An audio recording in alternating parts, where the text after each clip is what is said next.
এটি কুষ্টিয়ার খোকসা উপজেলার শহর রক্ষা বাঁধের কেন্দ্রীয় মহাশ্মশান ঘাট এলাকা।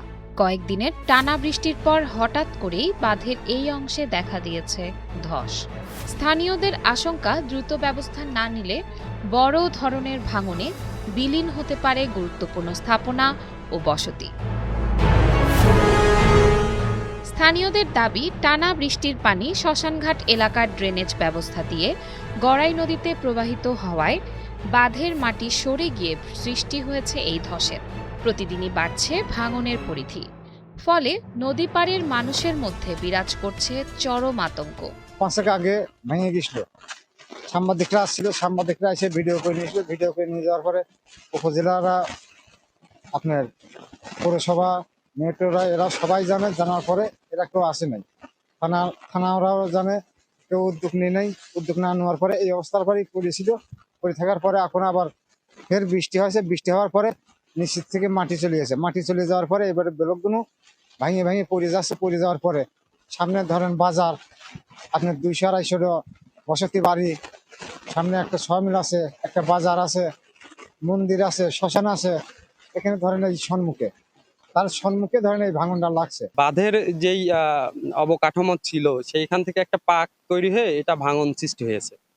তো এই ভাঙন এই তাৎক্ষণিকভাবে যদি এটার সমাধান না করা হয়, তাহলে এই বাঁধেই কিন্তু টেকসই রয়েছে খোকসা বাজার।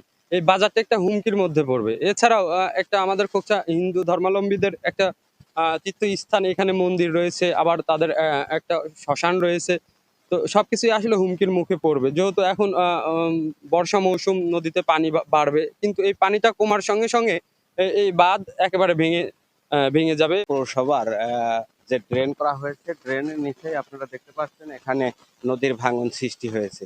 আর এই ভাঙন যদি প্রতিনিয়তই যদি ভাঙতে থাকে, তাহলে যদি এই যে বাঁধ দিয়েছে, এই বাঁধ যদি ভেঙে যায়, শহরের মধ্যে পানি প্লাবিত হতে পারে।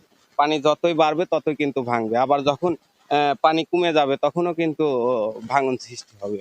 গত এপ্রিল মাসে প্রথম খোকসার কেন্দ্রীয় মহাশ্মশান ঘাট এলাকায় প্রথম ভাঙন দেখা দেয়। স্থানীয় প্রশাসন ও পানি উন্নয়ন বোর্ডের কর্তৃপক্ষকে জানিয়েও কোনো সুফল পাওয়া যায়নি। ফলে নতুন করে আবার বাঁধে ভাঙন দেখা দিয়েছে। বড় ধরনের ক্ষয়ক্ষতির আগেই দ্রুত প্রয়োজনীয় ব্যবস্থা গ্রহণের দাবি তাদের।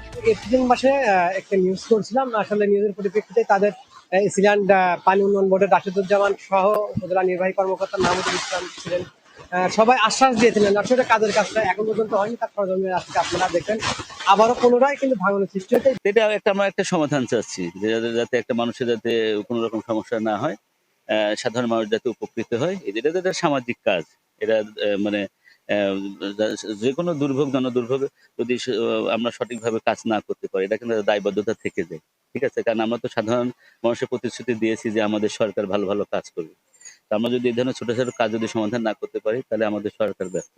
আর প্রশাসন বলছে, ঘটনাস্থল পরিদর্শন করা হয়েছে, ভাঙন রোধে দ্রুতই নেওয়া হবে কার্যকরী পদক্ষেপ। আমরা মাত্র জায়গাটি পরিদর্শন করলাম। আসলে এখানে গত 2 মাস আগেও পানি উন্নয়ন বোর্ডের আমরা কথা বলেছি এই জায়গাটা জিও ব্যাগ বা যেভাবে তারা মেইনটেনেন্স করে নদীর পাড়গুলো, সেভাবে একটু মেইনটেনেন্স করার জন্য। তো মাত্র এক্সএন মহোদয়ের সাথে কথা হলো, উনি অত্যন্ত দ্রুত ব্যবস্থা গ্রহণ করবেন বলে আশ্বাস দিয়েছেন।